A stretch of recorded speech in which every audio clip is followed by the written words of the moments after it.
আসসালামু আলাইকুম এভরিওয়ান। আজ আমি দেখাবো সহজ নিয়মে গোল জামা সেলাই। চলুন ভিডিওটি শুরু করা যাক। প্রথমে আমি নিচের পট্টি সেলাই করে নিচ্ছি। পট্টিটা আমরা জামার নিচে ঘেরের জন্য ব্যবহার করে থাকি। তো এটা 4 টুকরা থাকে।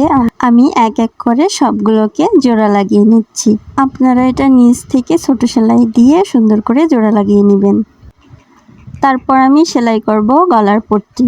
পট্টিটাকে আমি সাইড দিয়ে সুন্দর করে মুড়িয়ে নিচ্ছি। এরপর পট্টিটাকে গলার উপর রেখে সাইড বরাবর সুন্দর করে সেলাই করে নিব।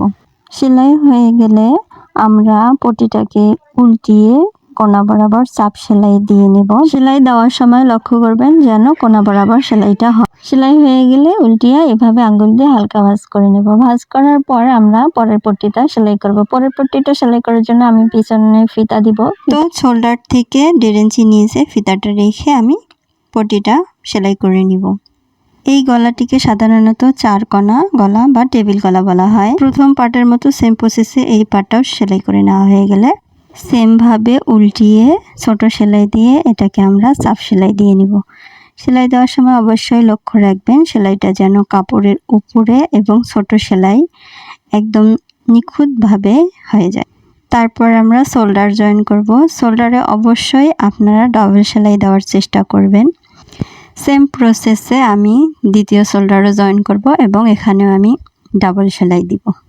সেলাই দেওয়া হয়ে গেলে আমরা গলার পট্টিটাকে উল্টো দিকে নিয়ে সেলাই করে দিব। এখানে অনেকে হাতের সেলাই বা হেম দিয়ে থাকেন, তো আমরা বরাবরই এখানে একটা সেলাই দিয়ে নিচ্ছি। তো ঘুরিয়ে ঘুরিয়ে আপনারা ছোট সেলাই সুন্দর করে দিয়ে নেবেন যাতে উল্টো দিকে দেখতে অনেক সুন্দর হয়। গলার পট্টিটি পুরোপুরি সেলাই হয়ে গেলে আমি হাতা জয়েন করব। তো হাতা জয়েন করার জন্য আমি জামাকে সোজা দিকে রেখেছি এবং হাতার কাপড়টাকে উল্টো দিকে রেখে আমি এক সাইড থেকে আরমহল বরাবর সোজা সেলাই দিচ্ছি। তো আমি সেম প্রসেসে উল্টো দিকেও আরমহল থেকে হাতা বরাবর আমি একটা সেলাই দিব। আপনারা দেখলে অবশ্যই বুঝতে পারবেন। অনেকে এইভাবে হাতা লাগায়, অনেকের প্রসেসটা একটু আলাদা থাকে। তারপর হাতার মোটার মাপ আমি 5.5 ইঞ্চি রেখে এবং বডির মেজারমেন্ট ঠিক রেখে হাতারকে একদম নিচ বরাবর আমি সুন্দর করে লম্বা সেলাই দিয়ে নেব। সেলাই দেওয়ার সময় আপনারা অবশ্যই লক্ষ্য রাখবেন যেন কাপড়ের 2 মাথা সমান থাকে এবং সেলাইটা সমান বরাবর হয়।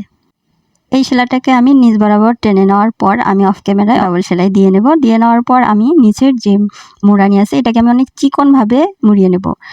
অনেক চিকনভাবে একটু টেনে টেনে মোড়ালে জামার ঘেরটা দেখতে অনেক বেশি সুন্দর হয়। তো এভাবে ঘুরিয়ে ঘুরিয়ে আমি সম্পূর্ণ জামাটাতে সেলাই দিয়ে নেব।